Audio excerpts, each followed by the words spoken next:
નમસ્કાર વિદ્યાર્થી મિત્રો, જય શ્રી કૃષ્ણ। આજે આપણે બરાબર છે ફૂગ સૃષ્ટિ વિશેનો વિસ્તૃત અભ્યાસ કરીશું। તો કે ફૂગ સૃષ્ટિ બરાબર છે એના કેટલાક વાત કરીએ કે ફૂગ સૃષ્ટિ બરાબર છે। આ ફૂગ એટલે શું? તો કે ફૂગ જેને આપણે માઇકોસ તરીકે ઓળખીએ છીએ, એટલે સામાન્ય રીતના ફૂગ વિદ્યાનો જે અભ્યાસ કરીએ, ફૂગ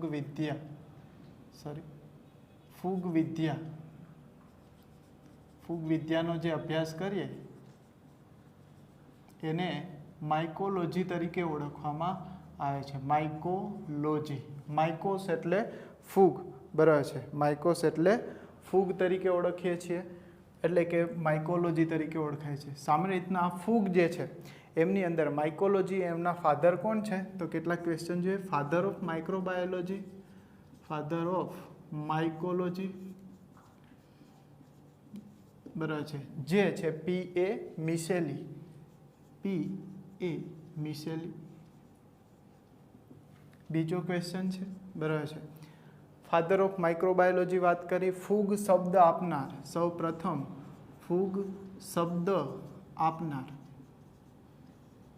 બરાબર છે, જેનું નામ છે ગસ્પર્ડ બોહિન, ગસ્પર્ડ બોહિન। ત્યારબાદ બરાબર છે આધુનિક ફૂગ વિદ્યાના પિતા, આધુનિક ફૂગ વિદ્યાના પિતા તરીકે બરાબર છે સામાન્ય રીતના આપણે જોઈએ તો ડી બેરીને ઓળખવામાં આવે છે। તો આ કેટલાક જે છે આપણે એક્સ્ટ્રા ક્વેશ્ચન છે જેને આપણે સમજ્યા। 3 ક્વેશ્ચન હતા। શું કીધું? ફાધર ઓફ માઇકોલોજી એટલે કે P.A. મિશેલી બરાબર છે, શબ્દ આપનાર છે ફૂગ ગસ્પર્ડ બોહિન, અને આધુનિક મોડર્ન જે માઇકોલોજીસ્ટ કે તો એ છે ડી બેરી તરીકે ઓળખાય છે। હવે આજે જોઈએ કે સામાન્ય રીતના આમનો વસવાટ બરાબર છે, ફૂગ છે તો આપણને ક્યાં જોવા મળે છે, એનું સ્થાન ક્યાં હોય? તો તમને ખબર છે અત્યારે એમની ઋતુ જ છે એટલે આપણને ખ્યાલ જ હોય તો કે ફૂગ છે એ અત્ર તત્ર ને સર્વત્ર એટલે કે સર્વત્ર સ્થાનોમાં જોવા મળે છે બરાબર છે, જેને આપણે કોસ્મોપોલિટન તરીકે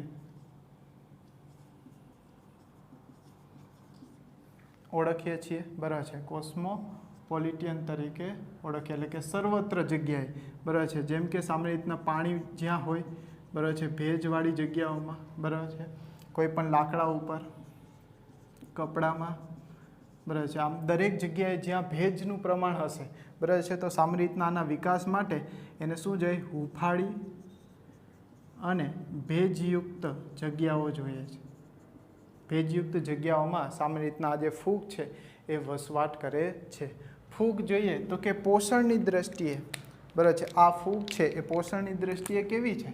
તો કે પોષણની દ્રષ્ટિએ ફૂગની વાત કરીએ તો ફૂગ છે કેવી છે? તો કે સંપૂર્ણ બરાબર છે, સ્વયંપોષી નથી, કેવી છે? પરપોષી છે, એટલે સામાન્ય મૃતોપજીવી તરીકે જીવન જીવે છે અથવા તો સંપૂર્ણ પરપોષી છે, બીજા ઉપર જીવન જીવે છે, એટલે કે સામાન્ય રીતના સડેલા પદાર્થો ઉપર બરાબર છે ફૂગ વધુ પ્રમાણમાં જોવા મળશે। તો આ જે પોષણયુક્ત વાત કરી, કેટલાક જે છે સહજીવી પણ છે, ખાસ યાદ રાખો બરાબર છે, કેટલાક મૃતોપજીવી છે જે સડેલા પદાર્થો ઉપર જીવન જીવશે, સડેલા પદાર્થો કે મૃત બરાબર છે, કેટલાક જે છે પરપોષી છે તો બીજા સજીવો ઉપર બરાબર છે, બીજા સજીવો જેમ કે કોઈ વનસ્પતિ લઈ લ્યો, વનસ્પતિમાં પણ વનસ્પતિના પર્ણો ઉપર પણ સામાન્ય રીતના ફૂગ થતી હોય છે। ત્યારબાદ સહજીવનની વાત કરી તો તે ફૂગ જે છે એ લીલ સાથે સહજીવન ગાળી અને લાઇકેન બનાવે છે। લાઇકેન આ એક પ્રકારની શું છે? લાઇકેન એ પણ પ્રકારની વનસ્પતિ છે। તો અહીંયા લીલ અને ફૂગ એકબીજા સાથે સહજીવન ગાળે છે। લીલ છે એ સામાન્ય રીતના જે છે પ્રકાશ સંશ્લેષણ કરી ખોરાક તૈયાર કરશે, કારણ કે એમની પાસે હરિતદ્રવ્ય છે, જ્યારે ફૂગ પાસે કોઈ હરિતદ્રવ્ય નથી તો એ ખોરાક બનાવી શકશે નહીં। તો આવી રીતના જે ફૂગ છે એને ભેજ આપશે, જ્યારે આ એમને ખોરાક આપશે। તો આવી રીતના એકબીજા શું કરશે? સહજીવન ગાળે છે, સાથે જીવન ગાળીને શું કહીએ છીએ આપણે? સહજીવી તરીકે ઓળખીએ છીએ। સામાન્ય રીતના એના કેટલાક ઉપયોગો જોઈએ બરાબર છે।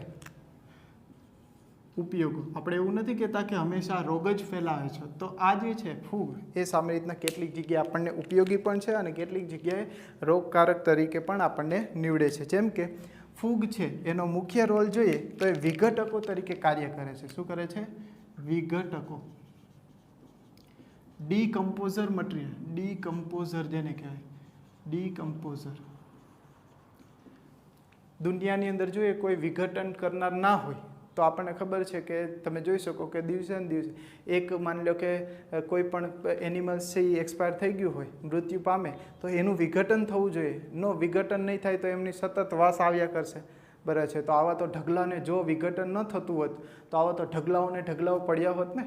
તો એવું થતું નથી, કારણ કે આ અભી હમ જિંદા હૈ, ફૂગ એવું કહે છે. તો વિઘટકો તરીકે આ એક કાર્ય કરશે. ત્યારબાદ કેટલીક જે છે ખોરાક તરીકે, કેટલીક ફૂગ આપણને ખોરાક તરીકે ઉપયોગી છે. જેમ કે આપણે મશરૂમ લઈએ, મશરૂમ, બરાબર છે, જેને આપણે કહીએ છીએ પ્રોટીનનો રીચ સોર્સ, બરાબર છે, પ્રોટીનનો ભરપૂર સ્ત્રોત. તો આ પ્રોટીનના ભરપૂર સ્ત્રોત સમાન, બરાબર છે, ખોરાક તરીકે આપણે કેને લઈએ છીએ? મશરૂમ. એ પણ શું છે? આ ફૂગ સૃષ્ટિની જ દેન છે. ત્યારબાદ કેટલીક જે યીસ્ટ જેવી એક કોષી, યીસ્ટ જેવી કેટલીક કેવી છે? એક કોષી ફૂગ, બરાબર છે, એક કોષીય ફૂગ, જે સામાન્ય રીતના આપણે બેકરી ઉદ્યોગની અંદર, બેકરી ઉદ્યોગમાં આથવણ માટે, બરાબર છે, ખૂબ જ ફર્મેન્ટેશન જેને કહીએ, આથવણની પ્રક્રિયા માટે આ યીસ્ટ નાખવામાં આવે છે. તમે બ્રેડ લઈ લો, બરાબર છે, અથવા ઇથેનોલના ઉત્પાદનમાં, બ્રેડ અથવા ઇથેનોલના ઉત્પાદનમાં, ઇથેનોલ અથવા તો આલ્કોહોલના ઉત્પાદનમાં આ ફૂગ છે એ ખૂબ જ જરૂરી છે. કેટલાક જોઈએ તો એન્ટીબાયોટિક્સ, જેને આપણે કહેતા હતા પ્રતિજૈવિક દ્રવ્યો, પ્રતિજૈવિક દ્રવ્યો, બરાબર છે, જેને આપણે એન્ટીબાયોટિક્સ કહીએ છીએ. તો એવી એન્ટીબાયોટિક્સ જે છે એ છે પેનિસિલિન. ઉદાહરણ છે જે પેનિસિલિન. પેનિસિલિન સૌ પ્રથમ જે છે એન્ટીબાયોટિક બની હતી, સૌ પ્રથમ, બરાબર છે, એન્ટીબાયોટિક દવા જે છે પેનિસિલિન, જે પેનિસિલિયમ નોટેટમ, પેનિસિલિયમ નોટેટમ, ટમટમાટમ ટમ.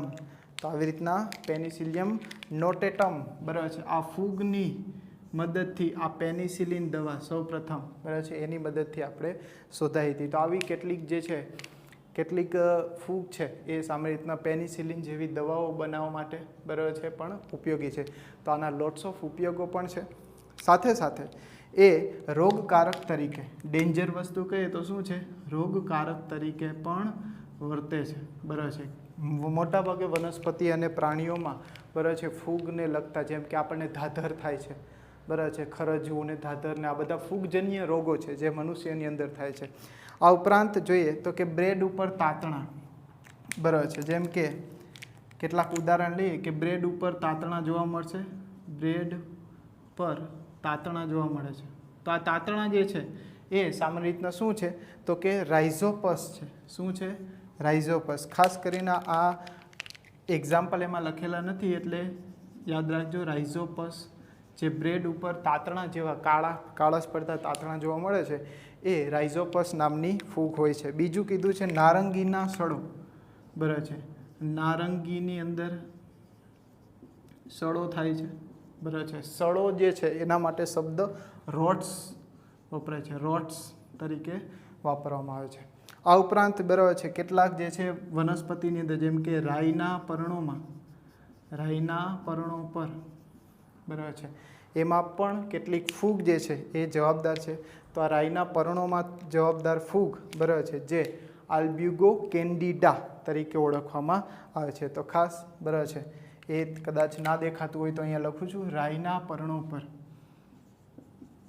રાઈના પર્ણો પર, બરાબર છે, જોવા મળતી ફૂગ, જેને આપણે કહીએ છીએ આલ્બ્યુગો કેન્ડિડા, આલ્બ્યુગો કેન્ડિડા, જે સફેદ ટપકા સ્વરૂપે, સફેદ ટપકા સ્વરૂપે બરાબર છે તમને જોવા મળે છે. ખાસ કરીને એનું જે પર્ણ હોય છે બરાબર છે, જેમ કે આ કૃષિફેરીનું પર્ણ છે, તો આ પર્ણોની અંદર એમાં ડાઘાઓ જોવા મળશે.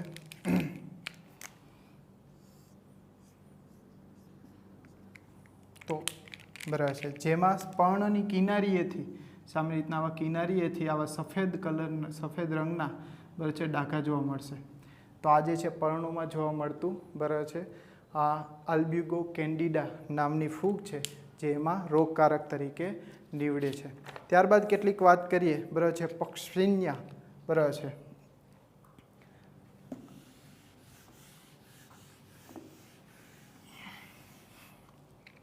જેમ કે કેટલાક રોગની અંદર જોઈએ, જેમ કે ઘઉંમાં થતો ગેરુ નામનો રોગ બરાબર છે, જે પક્ષિન્યા નામની ફૂગ દ્વારા થતો જોવા મળે છે. આ ઉપરાંત કેટલાક ઉદાહરણ છે, જેમ કે બટેટાની અંદર જે સડો આવે છે બરાબર છે, લેટ બ્લાઇટ, જેને લેટ બ્લાઇટ ઓફ પોટેટો તરીકે ઓળખવામાં આવે છે બરાબર છે. લેટ બ્લાઇટ એટલે કે જે બટેટું છે એના પર્ણોથી લઈ એનું જે કંદમૂળ છે અંદરનું પ્રકાંડ છે એ સામાન્ય રીતના કાળાશ પડતું બરાબર છે કેવું જોવા મળશે આપણને, ભૂખરું કે કાળાશ પડતું બરાબર છે, અને બરાબર છે સડી જતું આવી રચના જોવા મળશે. અને આના દ્વારા જ બરાબર છે બટેટાની અંદર આ જે રોગ છે એ સામાન્ય રીતના 1845ની અંદર બરાબર છે, ક્યારે તો યાદ રાખો 1845ની અંદર 1845 થી 1847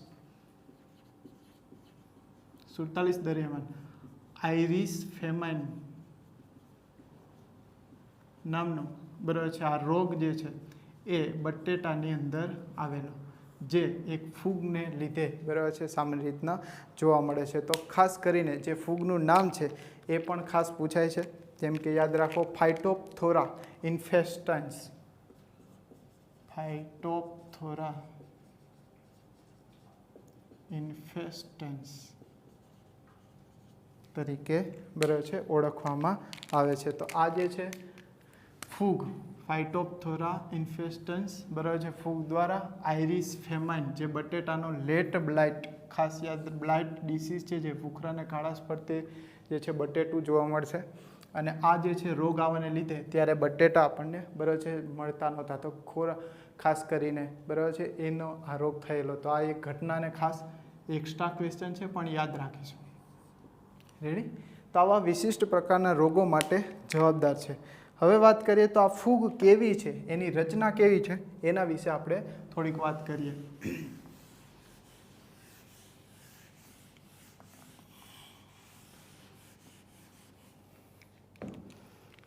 તો કે એમની રચના કેવી છે, તો કે આ ફૂગ જે છે એ સામાન્ય રીતના તાતણાઓ જેવી તમે જોઈએ જ હોય એટલે ખ્યાલ જ છે કે ફૂગ છે એ સામાન્ય રીતના એક કોષી કે બહુકોષી પ્રકારે હોઈ શકે છે બરાબર છે. સામાન્યત કેવી છે, કાં તો એક કોષી, અપવાદ રૂપે એક કોષી છે જેમ કે યીસ્ટ છે, બાકી બરાબર છે બહુકોષીઓ તંતુ સ્વરૂપે જોવા મળશે. હવે આ તંતુ સ્વરૂપે બરાબર છે કેવી હોય, તો એનો એક પાતળા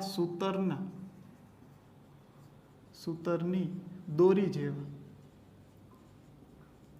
જેવી રચના, જેને બરાબર છે આપણે કવક તંતુ તરીકે ઓળખીએ છીએ, અથવા તો એને કવક સૂત્ર પણ કહેવાય છે બરાબર છે, અને ઇંગ્લિશમાં એને હાઇફી તરીકે પણ ઓળખવામાં આવે છે. તો આ ત્રણેય નામ છે એક જ થયા બરાબર છે, કવક તંતુ, કવક સૂત્ર અને કવક એટલે કે હાઇફી. તો આવો એક તાતણો હોય, જેમ કે આ તમે વાત કરો છો આ એક તાતણો, તો એને આપણે હાઇફી અથવા તો કવક તંતુ તરીકે ઓળખીએ. પરંતુ જ્યારે આવા અનેક તાતણાઓ ભેગા મળશે તો અનેક કવક તંતુ ભેગા મળીને કવક ઝાડની રચના કરે છે. શું કરે છે? કવક ઝાડ ને જેને આપણે માઇસેલિયમ તરીકે ઓળખીએ છીએ. કવક ઝાડને શું કહીએ છીએ? માઇસેલિયમ. રેડી? તો ખાસ આમાં યાદ રાખો જે કેવા છે તો કે એકદમ ઝાડા જેવી રચના છે. જેમ કે આવા અનેક કવક તંતુઓ ભેગા મળી આવું ઝાડું બનાવશે, જેને આપણે કહીએ છીએ કવક તંતુ અથવા તો કવક ઝાડ. કવક તંતુ ભેગા મળીને શું બનાવશે? કવક ઝાડ. ત્યારબાદ જોઈએ તો કે આ સામાન્ય રીતના કેવા છે તો કે પડદાયુક્ત અથવા તો પડદા વિહીન છે. હવે આ પડદાયુક્ત કેવા છે એની વાત કરીએ તો કે આ જે છે તાતણા, બરાબર છે, જેમ કે આવી કોઈ રચના છે, બરાબર છે, એને આપણે શું કહીએ છીએ?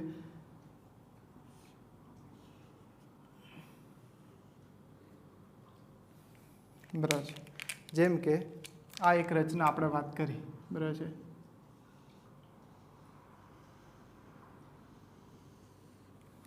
એમની અંદર સામે રીતના બરાબર છે પડદા વિહીન છે પણ બહુ કોષ કેન્દ્રીય એટલે કે મલ્ટી ન્યુક્લિએટ હોઈ શકે છે.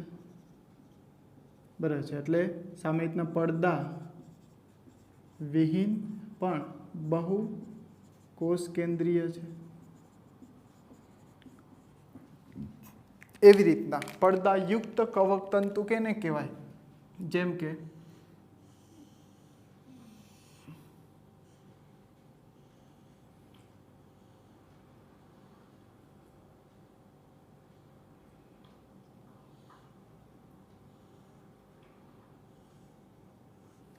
બરાબર છે, આવી જે રચના બનાવશે, બરાબર છે, એને સામે રીતના આપણે શું કહીએ છીએ?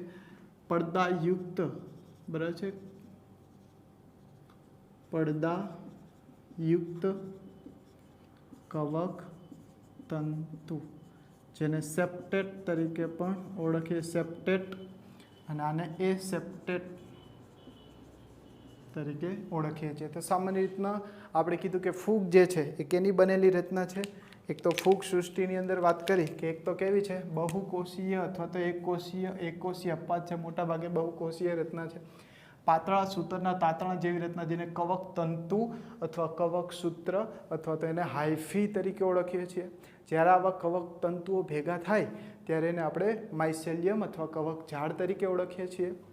ત્યારબાદ કેટલાક પડદાયુક્ત અને પડદા વિહીન, જેમ કે પડદા વિહીન છે અને આ શું છે? પડદાયુક્ત છે. સામાન્ય રીતના આ રચના બાદ, બરાબર છે, આપણે જોઈએ કે ફૂગ જે છે અત્ર તત્ર ને સર્વત્ર જોવા મળે છે.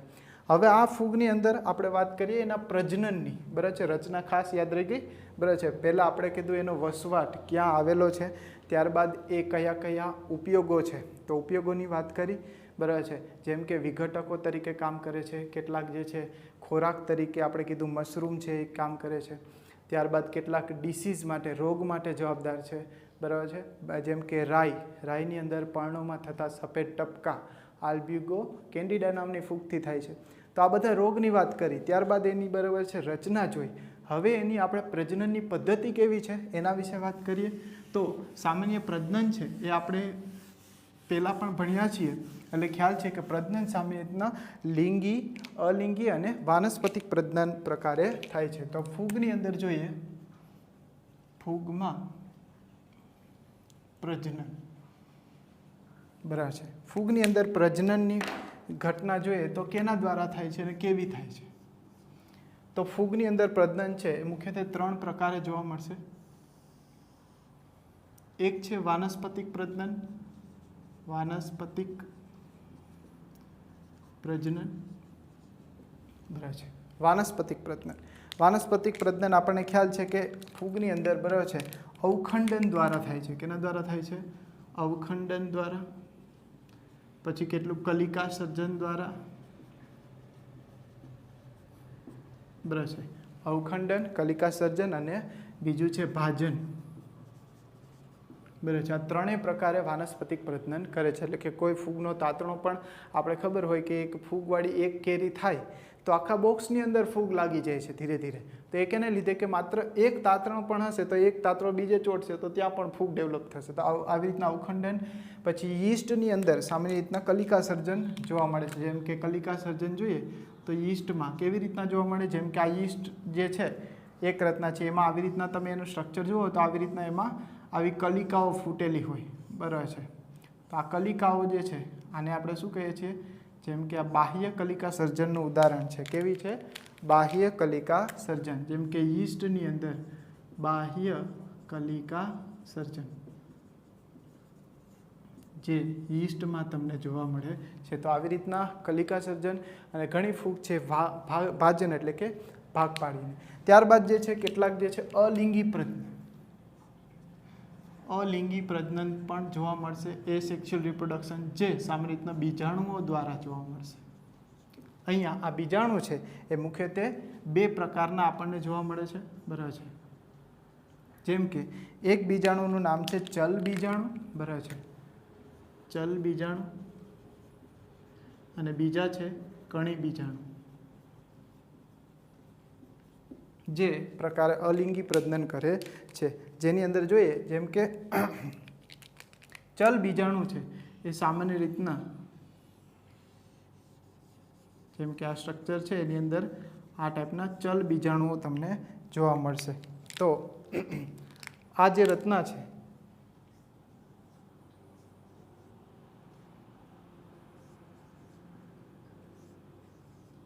બરાબર છે, આમાંથી મુક્ત થઈ અને તે સ્વતંત્ર સજીવ તરીકે આવા ચલ બીજાણુ સામાન્ય રીતના ચલ છે એટલે સામાન્ય રીતના કસાઓ ધરાવતા હોય એટલા માટે એક જગ્યાએથી બીજી જગ્યાએ જઈ શકે છે. તો ચલ બીજાણુ. ત્યારબાદ કેટલેક કણી બીજાણુ છે. તો આ પ્રકારની રચનાની અંદર જોઈએ તો શું જોવા મળશે? બરાબર છે, આવી પ્રાંગુલ જેવી રચનાઓ હોય અને એની ઉપર બરાબર છે આવા બીજાણુઓ રહેલા હોય. તો આને કણી બીજાણુ તરીકે ઓળખીએ. કણી બીજાણુ, જેને ઇંગ્લિશમાં કોનિડિયોસ્પોર તરીકે પણ ઓળખવામાં આવે છે. કોનિડિયોસ્પોર. તો આ 2 પ્રકારે, એક કીધું ચલ બીજાણુ જેને ઝૂસ્પોર તરીકે ઓળખવામાં આવે છે, ઝૂસ્પોર, અને આને કણી બીજાણુ એટલે કોનિડિયોસ્પોર. બરાબર છે. આ 2 પ્રકારના બીજાણુ દ્વારા ફૂગની અંદર અલિંગી પ્રજનન થાય છે. ત્યારબાદ વાત કરીએ કેટલાક જે છે લિંગી પ્રજનન. લિંગી પ્રજનન. બરાબર છે. તો એક મિનિટ.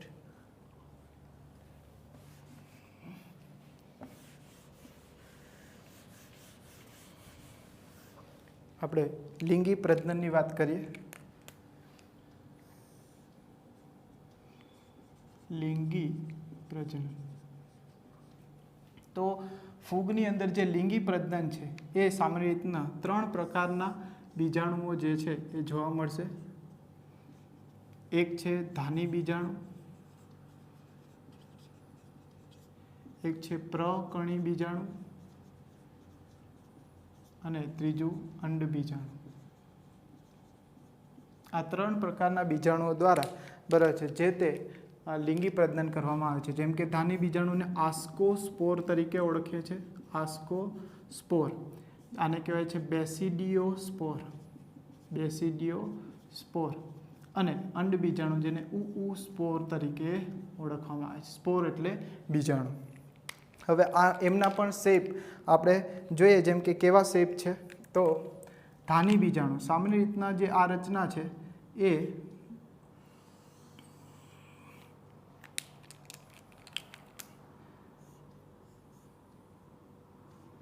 આવી રીતના છે. એમની અંદર બરાબર છે ધાનીની અંદર આવી રીતના બીજાણુ હોય. તો આને આપણે ધાની બીજાણુ તરીકે ઓળખીએ છીએ. ધાની બીજાણુ.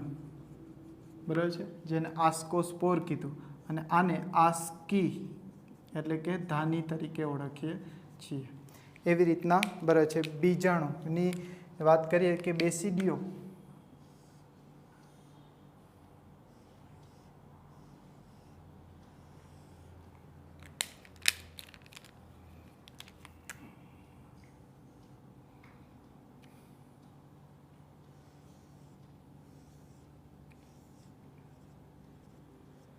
જેમ કે આને બેસિડિયમ એટલે કે પ્રકણી ધાની તરીકે ઓળખીએ છીએ. અને આ પ્રકણી ધાનીની અંદર આ જે બીજાણુ છે એને પ્રકણી બીજાણુ તરીકે ઓળખીએ. પ્રકણી બીજાણુ, જેને બેસિડિયોસ્પોર તરીકે ઓળખવામાં આવે છે. અને ત્રીજું બરાબર છે જે ઉ પ્રકારનો સ્પોર છે, બરાબર છે, જે સામાન્ય રીતના આવી રીતના આપણે અંડ બીજાણુ તરીકે ઓળખવામાં આવે છે, જેને ઉ સ્પોર તરીકે ઓળખે છે. તો આવી રીતના બરાબર છે અંડ બીજાણુ સામાન્ય રીતના જોવા મળશે, એવી રીતના પ્રકર્ણી બીજાણુ બરાબર છે અને ધાની બીજાણુ. ખાસ કરીને જે ધાની બીજાણુ છે એ ધાનીની અંદર છે, તો અંદર બીજાણુ છે એટલે એને અંતરજાત તરીકે ઓળખીએ છીએ. જ્યારે આ ધાનીની બહાર છે તો આને બહિર્જાત પ્રકારે બરાબર છે બીજાણુઓ કહેવામાં આવે છે. તો આવી રીતના જે ફૂગની અંદર જે પ્રજનન છે એ મુખ્યત્વે જે છે 5 પ્રકારના બીજાણુઓ છે એના દ્વારા થાય છે. લેક્ચરની અંદર આમના વિશે ચર્ચા કરીશું. Thank you so much.